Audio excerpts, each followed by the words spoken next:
Hello and welcome to the session on Vaikom Muhammad Bashir's The Blue Light. The agenda for this session is to do a bit of close reading of this very interesting supernatural story. So what I will do is I will invite one of my MA students to introduce Bashir very briefly. So he will read out a biography, and then students will take turns to summarize the first section of the story, and then we will move on to reading the story and discussing it. So I beg your patience for this session and stay tuned. Hi, so I'll be giving a short biography of Vaikom Muhammad Bashir. Vaikom Muhammad Bashir was born in 1908 in Thalayolaparambu, Kottayam district, Kerala. While he was in school, he got a chance to meet Mahatma Gandhi during one of his visits to Kerala, and after that he got inspired by the ideals of the independence movement, especially the ideals of non-violence and satyagraha. He left his school after 5th form and joined the Indian struggle for independence, and for that he shifted to the Malabar region where the struggle for independence was more prominent. So he was jailed due to his participation in the Vaikom Satyagraha in 1930. After being released in 1933, he began editing a revolutionary magazine called Ujjivanam, which means revitalization. An arrest warrant was issued against him because of this, for which he went to exile on a long journey across India and even to parts of Asia and Africa. He did a lot of odd and menial jobs during the journey, which includes that of a cook, a fortune teller, a bank accountant, a watchman, a Sufi sage, a Hindu sage, etc. He came back to Kerala and published his first story, Ende Thangam, which means My Darling, in a Malayalam magazine called Jaya Keralam. It was a pathbreaker in romantic fiction, as the heroine of the story, breaking all conventions, was a dark complexioned hunchback. Two of his seminal works, Premalekhanam and Balyakala Sakhi, Premalekhanam means love letter and Balyakala Sakhi is childhood friend, were written during his second jail sentence in 1943 and 1944 and published in 1944 after his release. He married Fatima, whom he fondly called Fabi, in 1958 and settled in Beypur, Kozhikode district, Kerala. He was later fondly called by the people in Kerala as Beypur Sultan. He has received many awards, including Padma Shri, Sahitya Akademi Award, a Sahitya Akademi Fellowship, and also he has got the Kerala Government Film Awards for the best story for his for Madilugal, which is an adaptation of his own short story by the same name. He was also made a fellow of the Sahitya Akademi. He has written a host of short stories, novels, essays, and one play called Katha Bijam, which means the seed of a story. In Kerala and across the world, he is known for his unconventional literary style. He never stuck to grammar or any other conventional literary tropes. His style was humorous and satirical. His works, despite being light reads, reflected a lot on social issues. He was humanitarian and nature lover, and he believed in the ideal of Vasudhaiva Kudumbakam. His works were popular in Kerala and were translated to many languages. He died on 5 July 1994. Thank you. Hello all, my name is Suma. I am a 4th year MA student in English, IIT Madras, and I will be summarizing the first section of the story, The Blue Light, by Vaikom Muhammad Bashir. Vaikom Muhammad Bashir's short story was originally published in 1952 as Neela Velicham. It was translated into English as The Blue Light by Malayali poet and novelist O.V. Usha. So I am going to start off the first section of the story. So we are going to talk about, the narrator is starting off the section of the story by narrating to us an interesting part or a miraculous part in his life. So as we read it along, we will understand what the miracle was about. The narrator is basically in the initial section talking about how he finds it difficult to rent a house. So in the initial section of the story, we get to understand that he is very picky about the choice of a house that he can take. So he goes to this place and he comments on a lot of places. He goes to a hotel and he finds 100 flaws in that hotel, and we can also see that he complains about how the prices of the places that he is going to rent are really high. And so like that, we see that he has a very these 2 paragraphs in this particular text really indicate that he has a difficulty in finding the house. So from here we should understand that the place he is going to rent is going to be special. And then we come to the central part of the story, the setting. That is, he chances to visit upon a place It is called Bhargavi Nilayam, and he falls in love with the place instantly. And we can see that he describes the place to be quite far away from the town. It's near the municipality border. It's a two-storied house, and the entire description of the house seems quite normal.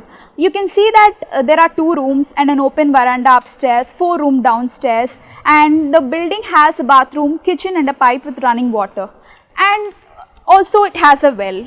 And you can see that the public road runs right in front of the building.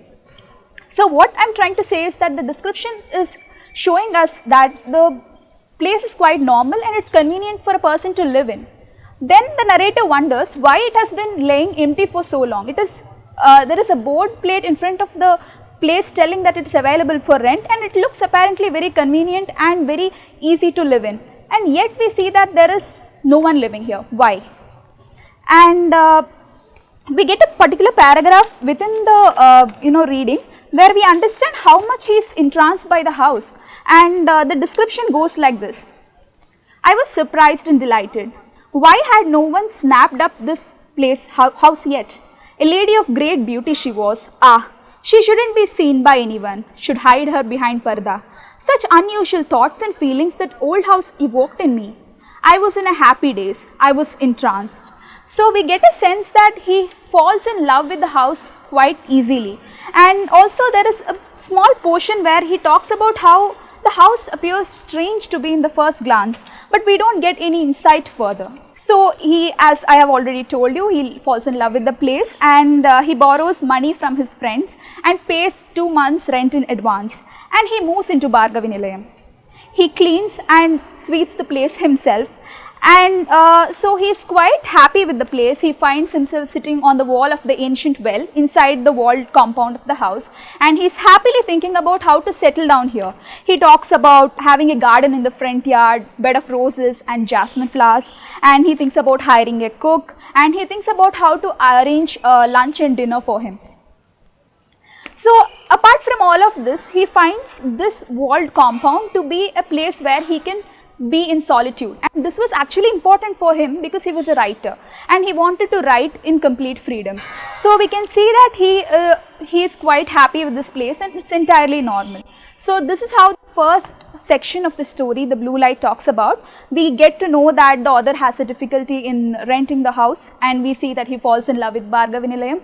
Until now the place is quite normal and quite convenient, but we'll see what happens later. So now the writer is very happy with what he has found out, and he goes to the hotel so that he can just settle down the accounts, and he meets the housekeeper so that he has to talk the terms and conditions about the house. You have to keep it in mind that he is a writer. So he has a collection of gramophones, records, and he has boxes, papers, armchair shelves and everything, which is very much necessary for him when he writes. So, so he has kept everything in order, moving back to Bhargavi Nilayam, and at the break of the dawn, he decides to go to Bhargavi Nilayam. He gets the help from 2 or 3 men, and he puts all his luggage in a pushcart and he goes to that place. After reaching there, the men are actually very scared to enter inside the house. They leave all his luggages right outside the gate. Although it is strange on their part, the writer is highly unperturbed, and he decides to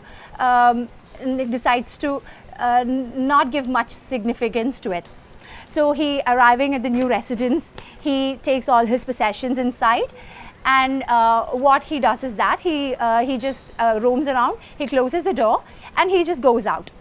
And on his way outside, he thinks about what kind of song that he can play as a sense of inauguration. Like he wanted to inaugurate the house with a song. So he thinks of the records that he has in possession, and he says that he has got English, Arabic, Hindi, Urdu, Tamil, Bengali, And then he suddenly blurts out saying that he has got nothing in Malayalam. It's highly strange that he doesn't have any. And he cites out the reason. He says that it's because there are no good music directors in Malayalam at that time, although you have great singers, and he finds fault with the editing. And then he changes his mind and he says that, okay, there are a lot of upcoming singers who are really good, and he says that he must really think of purchasing such records. Then as he walks by, he thinks of, he was thinking about whose song that he must play first. So he has a list of some 20 singers, and starting with Pankaj Mullik, Dilip Kumar, and it ends with MS Subbulakshmi. And then he decides that he wants to play the song called Dhur Desh Ka Rehne Wale Aaya, which means someone from a distant land is here. From this, we can understand that we can find a kind of semblance with this song, with the character of the writer. He is also someone who has come from a distant place, which is not really where he belongs to, but he has decided to reside there. And he thinks who has sung that song, whether it's a male or female, and then he thinks, okay, fine, let me find that out once I go home. Then on his way, he meets the postman, and he tells the postman about the change of address. And the postman, when he hears the writer saying that he has moved to Bhargavi Nilayam, the postman is kind of shocked, and the postman blurts out abruptly saying, "Ayo sir, there was an unnatural death in that house. That's why it's been lying empty for so long. No one will stay there." The writer is shocked to hear by this sudden revelation, and he asks, "What unnatural death?"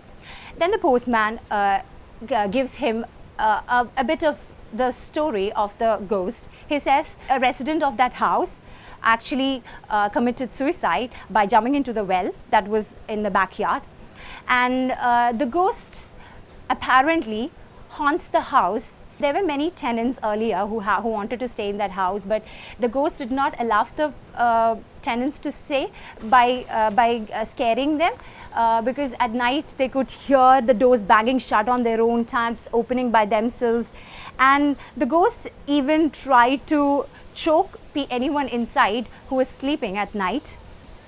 So the writer is kind of concerned now. He's very much scared and shocked to listen to all this unnatural things, and he thinks of he had actually noticed that the taps were sealed inside the bathroom, and when he asked the house owner about this, the house owner replied that the travelers scaled the compound wall and bathed the taps, and that is why they were locked. Although it is although the house owner's version was not completely believable, he did not question it, mainly because he totally loved the house and did not want to find any flaws in it, and he was blindfolded. He was totally in love with that house, and he wanted to get that he wanted to reside in that house at any rate. So and then he thinks of he's now scared, and he thinks of whether he can get out of the house, but he has already paid 2 months rent, and he thinks, fine, okay, I have no money left, so I have to stay there. So he puts a strong face outside, although he's really scared inside, and he tells the postman that, okay, whatever it is, bring the letters to my house. And then he goes to the hotel because he wanted the lunch and the dinner to be arranged. So he goes there. He tells him that he want the food to be delivered to Bhargavi Nilayam. And the hotel owner is, at first he agrees, but when he hears that it is to Bhargavi Nilayam that they have to deliver the food, the hotel owner tells him that at daytime he can deliver the food, but at night but at night it will be highly inconvenient, because the boys are really scared to come to that house, because a woman has apparently killed herself by jumping into the old well, and she still hangs around that place. The moment when the writer realizes that the ghost is a woman, half of the fear that was built up in his that was inside his mind melts away, and he says to the man, "Oh, nothing to all that. Moreover, there's the mantra." With that, I'll stop with this session, and the next session will be handled by Sanjar. So, in course of the story, when we are moving forward, we see that the fascination and the continual inclination of the author for the Bhargavi Nilayam house, it turns from an expectation of something which he thought to be a lovely solitude into something which he is thinking to be a kind of an experience where he will be confronting an unholy presence. So gradually what happens that he loses his interest and his basic inclination which brought him close to Bhargavi Nilayam. So slowly and slowly, in course of the story, he enters his house. His consolation that I have a mantra which can help me counter the presence of a ghost, which will render the actions of the ghost futile towards me, is kind of having a challenging question right now. So when he enters the house, he kind of in a more comic sense as a reader, which I feel so, if not in a comic sense, much more in a sense of an eerie expectation, he starts to have a conversation with the ghost of Bhargavi. And he starts by saying what his nature is, how a person he is, which seems as a reader for us it may seem like it is a little bit of overstatement in any case, but he is trying to be more natural and more honest with what he thinks about himself. And he goes on speaking to Bhargavi about his celibacy, about how good a person he is, and how he is trying to make sure that he stays safe in the house. So he gets to know about the fact that Bhargavi committed suicide by jumping into the well because of her past experiences of an infidelity where the person she loved gets to marry a different girl. So in the beginning of the story, the writer himself casually threw a pebble inside the well, which now becomes kind of a big issue for him, which apparently seemed like it was nothing that time. So he gets to the conversation and he says that he would expect to stay in a much more easy way in the house where he doesn't want any kind of problems because he doesn't intend to create any problem for the ghost of Bhargavi. So he is more or less trying to satisfy, trying to entertain Bhargavi's existence, and also he tries to make sure that during his stay, when he is facing a writer's block where he expected to write things, to create good narratives, he wants that the place remains unharmed and so that his stay is not at all confronted with much difficulties in course of time. And so I expect we will work on this one in the next session also. Thank you, Suma, for your comprehensive summary of a part of the first section of the story. I just want to bring the reader's attention to the setting, the house. As you mentioned, it looks normal to a reader at a first read. It looks all right, but if you look closer at the way it is set, things are off. You know, this house is not set in the hustle and bustle of the town. If it had been set, the story would have spread already, and this person who is looking for a house would have known about it, right? So this is not in the middle of things. The house is pushed to the outskirts. It's more or less in the margins, right? So that I think should interest us because of its gothic narrative. It's a supernatural story, and the settings in supernatural stories have a particular character, right? They are set in particular places. So let's go back to the section in the story which says for rent. He finds this place which has a decrepit board, all dilapidated, broken down, things are associated with such ghostly settings, right? And he says, I liked the place instantly. It was an old house, not new, old house, and the well is also old, ancient. The word ancient is repeated time and again. And he says there was something strange about it even at first glance. So the house is strange looking. So when we read, we usually kind of not notice it at a first read. So I would advise you to reread the story several times so that we pick up on all these details. And he says it didn't matter, it was perfect for me. 2 rooms and an open veranda upstairs, 4 rooms downstairs, and it has no electricity. And he says it doesn't matter, I will take it. right? So there is an air of strangeness about the house which we should recognize, and this house is known as Bhargavi Nilayam to those people who kind of mingle about in the town. And as one of our students have already told us, this guy is a loner. He's a loner and probably a stranger, right, from other parts. So he doesn't know the narrative behind this particular house. And we also need to remember that this house is not called the Blue Light. That part is the mystery which is going to come at the end of the story. And we also need to remember that the title is not Bhargavi Nilayam. The title is not Bhargavi Nilayam, it's the Blue Light. And we want to wonder why this kind of,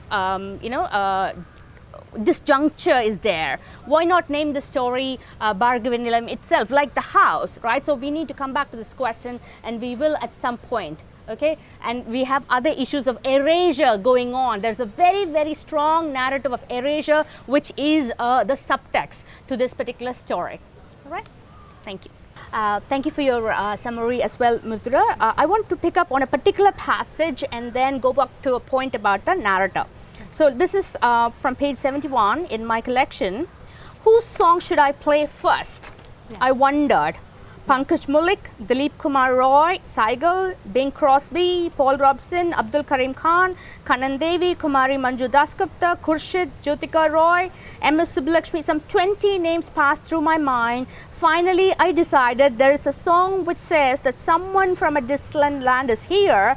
It begins with Dur Desh Ke Rehne Wala Aaya.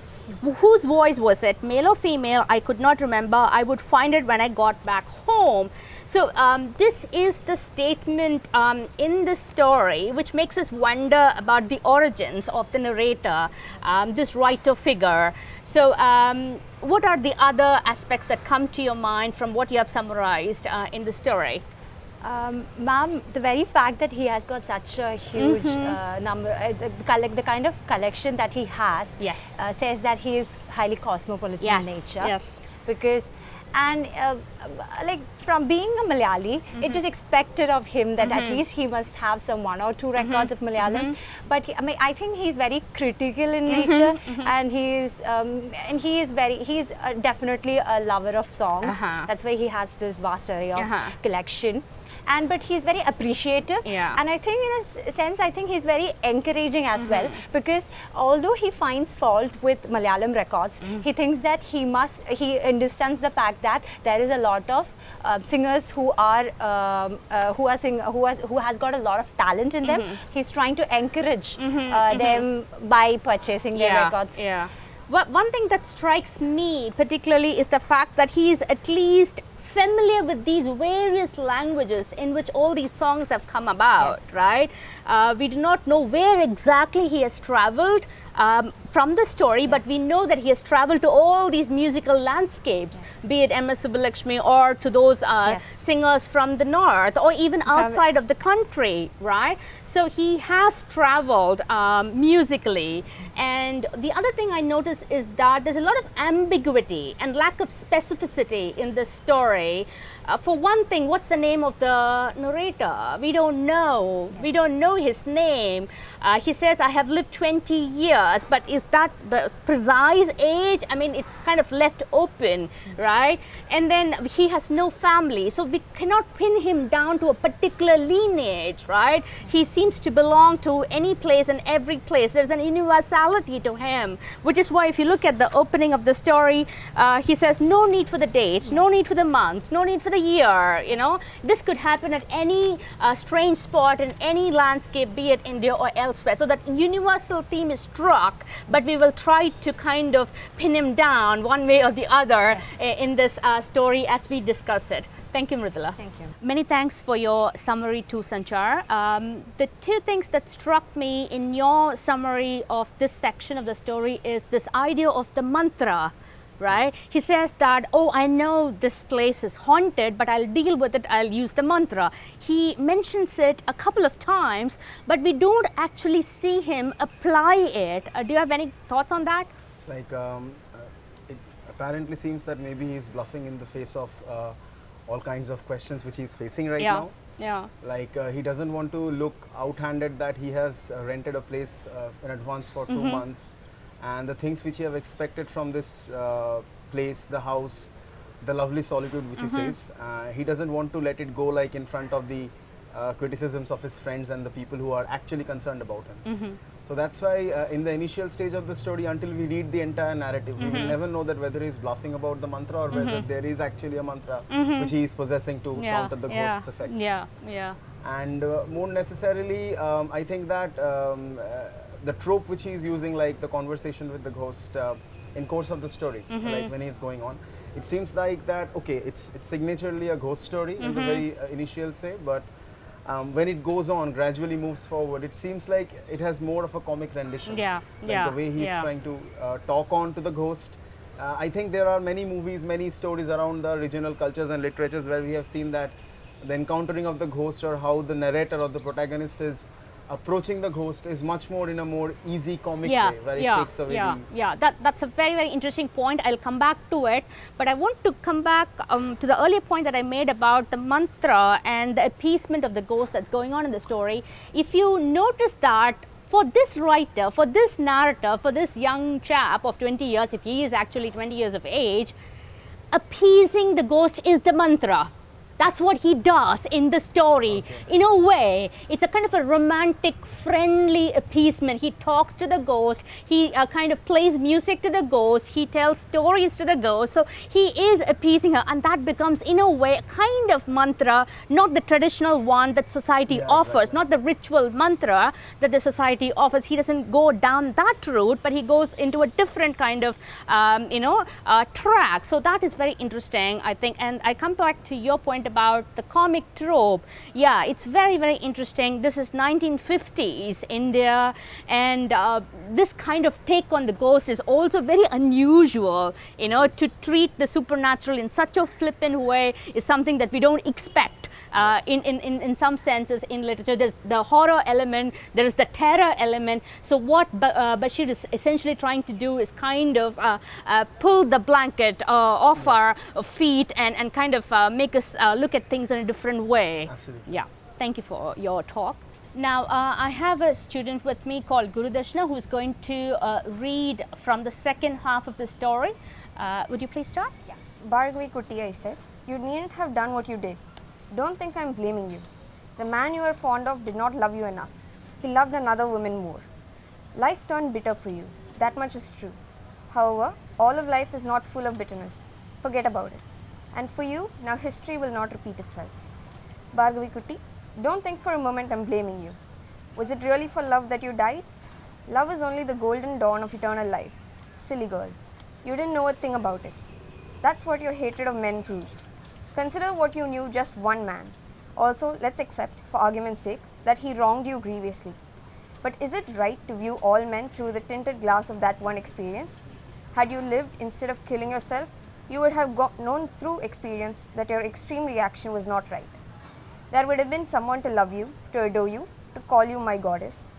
Now, didn't I say for you, history will not repeat itself? Bhargavi Kutti, how can I get to know you? How can I get to know your whole life story? Whatever it is, don't harm me, I beg you. No one will question you if you were to choke me to death tonight. Not that it's anyone's business to question you. All I mean is that there is no one to do it. You know why? I have no one. Thank you. Shweta, what are your thoughts on this narrative of this writer? He's kind of essentially talking to the ghost, or the idea of the ghost, right? So what do you make of this kind of talk? I mean, at first reading, it seems a little bit funny. Yeah. And then it seems like he's thinking out loud to himself. Mm-hmm. And then it seems a little bit placatory, as well as it seems to hold the promise of something. Yeah. Because he says things like, and for you now history will not repeat itself. Yeah. As though he somehow has it in his power to be able to ensure that. Yeah, correct. Expect the story to go down a different track, but it really doesn't. Yeah, so let me just pick on your thoughts, pick up some of the ideas that you've mentioned. It's comic. We need to remember that. I mean, we're trying to kind of dissect the story, deconstruct the story, but, at its heart, it's a comic story as well. So we need to remember that. It's placatory, yes. he is trying to appease the ghost. He doesn't want the ghost to harm him. So he says, all men are not like that. Don't attack everybody blindly, right? You just knew one man, right? So that's all that is fine. What is jarring to me in my reading is this part. Love is only the golden dawn of eternal life. That statement is a bit jarring. He says that love is the golden dawn. If love is the golden dawn, for this poor girl, it has been a failure, right? The romantic trajectory breaks up for her and it doesn't take off at all. What are your thoughts on that? I agree, but I mean, it's also a little bit ironic because he's the same age as she was when she killed herself. Yes, so yes. somehow there's the Absolutely, that's a implication fantastic point, Shweta. You that are quite he right. knows Yeah, yeah, very good. That brings us to the issue of gender complications. He is 20, she was 21 when she killed herself. For the Bhargavi Kutty, she was 21, right, when she killed herself. So here we have a man who's celibate, who is kind of outside that realm of sexuality and romance. He's staying outside of it, and he says, I am celibate, so you know, you won't harm me. I have not entered this realm, right? And the other thing is, for him, romance is not the only track in his life. Not to this girl who was a graduate. She was, you know, a BA graduate, and yet, despite her education, despite being well-read in the 1950s, despite all this kind of, you know, setup, she commits suicide because she was betrayed. So that is a very, very, you know, ironic and tragic part, right, to her story. How can he say that she knows nothing about it when he knows nothing about it as well? if he's Yeah, celibate? absolutely. Yeah, correct. And he's not into this kind of relationships at all. So we cannot take him as the authority on things romance, And right? yet he's assuring her that he knows nothing Yeah, of this. yeah. Half the time we also realize that what he's offering is a set of cliches as well. That element is there. And he says that, you know, there would have been someone to love you, to adore you, to call you my goddess. If you had not killed yourself, you would have gotten all these things. And my question is the ultimate goal of a woman of that period, a graduate to add, is that ultimate goal to be called a goddess? Is that what she is kind of living for? So that question inevitably crops up, right? So all these complications are there, simmering under the surface, while this comic monologue is going on in the story. So we need to be a little bit conscious of that kind of chatter as well. Thank you, Gurukrishna. Thank you, Shweta. I have now Mahima with me, who is going to continue the reading. Now you know how things stand. We, you and I, are living here. That is, I mean to live here. Having paid rent legally, the house, well, and everything else is mine. But let that be. You use the well and the 4 rooms downstairs. We share the kitchen and the bathroom equally. What do you say? Do you like my idea? Night fell. I came back with a tea-filled thermos after having eaten dinner at the hotel. By the light of my electric torch, I lit the hurricane lamp. The room was flooded in yellow light. I went downstairs with a torch. I stood still in pitch darkness for some time. My intention was to turn the taps off tightly. I opened all the windows wide. I approached the kitchen near the well. Suddenly, I had the strong feeling that I must not tighten the taps. I closed the doors, climbed the stairs, and had some tea. After that, I lit a beedi and sat in my armchair. I was just beginning to write. When I had the feeling that Bhargavi was behind my chair. I said uneasily, I don't like anyone watching while I write. I turned my head. No one there. I'm not sure why, but I didn't want to write anymore. I drew up another chair in front of mine. Sit down in this, Bhargavi Kutty. The chair stayed empty. I got up and began strolling through the 2 rooms. No breeze. The leaves of the trees outside didn't stir. I looked down through the window. A light. Blue, red or yellow, I couldn't tell. It was gone in a second. Just my imagination, I told myself. I can't swear that I saw the light. Still, how could one think one sees without actually seeing? Was it a glowworm perhaps? Okay, thank you. What do you think is significant about this particular passage? I think it's a beginning of setting up the entire story's end, which is the title of the book. Yeah. So I think Yeah. just as how the title gives us a frame to put the story in. I think this is the part which connects with the title Yeah. to Yeah. set up the story. I would call it the foreshadowing Yeah, of things to come and a foreshadowing of the closure. There are references to different kinds of light, right? Yellow light, and there is another reference where he cannot exactly make out what is the color, blue, red, yellow, I couldn't tell. Again, the idea of ambiguities, lack of specificities, he's not absolutely sure what exactly is going on. And then I want to kind of jump ahead and ask you to think about what exactly is the meaning of this particular story. What are we going to draw on? What are we going to take away from this story? What is his point, if there is a point to the story? If you read the story very, very carefully, you will know at several points he just mentions things and says, I don't know what to make of this, right? I don't know what to make of that particular incident. I have traveled to so many places, but I don't know what the meaning of those travels are, right? So that refusal to pin down and kind of reflect on those experiences is very interesting, something that we need to think about. And what about the sharing of the house? Do you want to say something about it? So in the beginning of that section, he actually assumes that the Bhargavi would like to use the kitchen and the bathroom, and that is really Yeah. So what he does is he shares things almost evenly, right? So which is almost gives an egalitarian picture to the setup. He's sharing things equally with the ghost, right?